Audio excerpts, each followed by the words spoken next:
same community. Different culture, beliefs, and tradition. If you are Filipino, you are already multicultural. Question is, are you multicultural literate?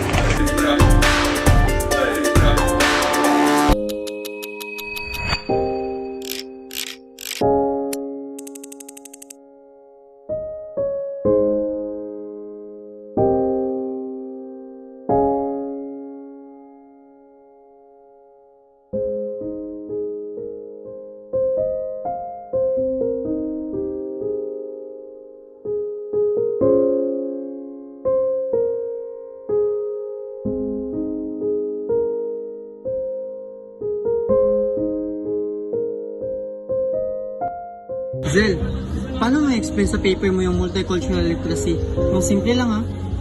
Simple lang naman talaga. It's not just knowing na may iba pang kultura bukod sa atin, but it's the actual ability to understand, value, and correctly interpret how other people see the world. It's recognizing our own biases para naman makapag-communicate tayo kahit may iba-iba tayong paniniwala. Gets. Sabi nga dito sa research ko, kaya siya importante sa mga kabataan ngayon kasi the world is connected. Yeah. So, sobrang diverse ng ng panahon natin ngayon.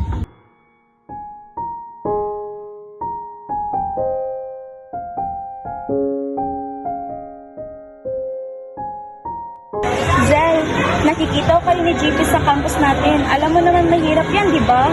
Ang iyong ina at yung ama hindi agree dyan. Hindi dahil galit sila. Kundi ayaw nila mawala sa tradisyon natin. Sophia, naiintindihan naman ni JP Sinisikap niyang aralin. Magkaiba kami, pero we respect each other's boundaries. Siya, oo. Pero paano yung pamilya niya?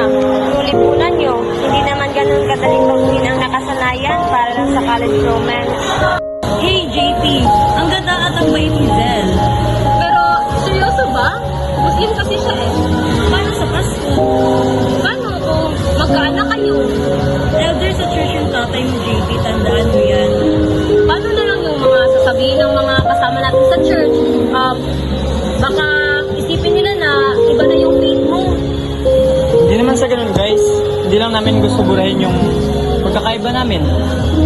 Importante naman, nagmamahalan naman kami.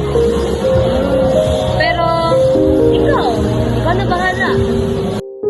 Alam mo ba yung anak mo merong karelasyon na ibang relihiyon? Kausapin mo yung anak mo ha? Tawagin mo yung anak mo, pasapin mo siya.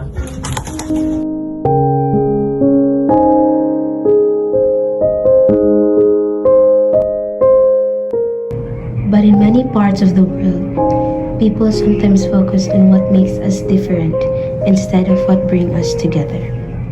Differences in language, religion, beliefs, and traditions can sometimes create misunderstanding.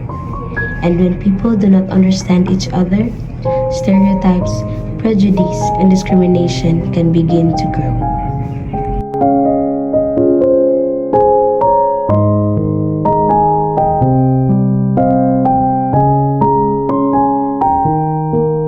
Nagalit sila sa akin sa bahay. Nalaman kasi nila yung tungkol sa atin. Ganun din sa bahay. Takot sila sa hindi nila alam. Mahal kita pero hindi tanggap ng mga magulang ko yung pagkakaiba natin. Mahal din naman kita. Pero hindi talaga tayo pwede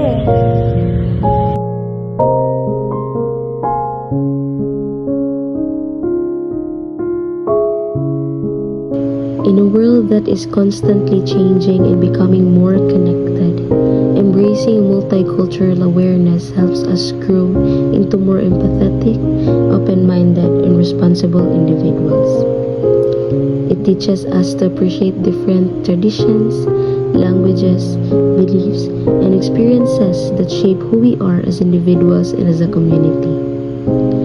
Multicultural literacy opens our minds to the beauty of diversity and the importance of understanding one another.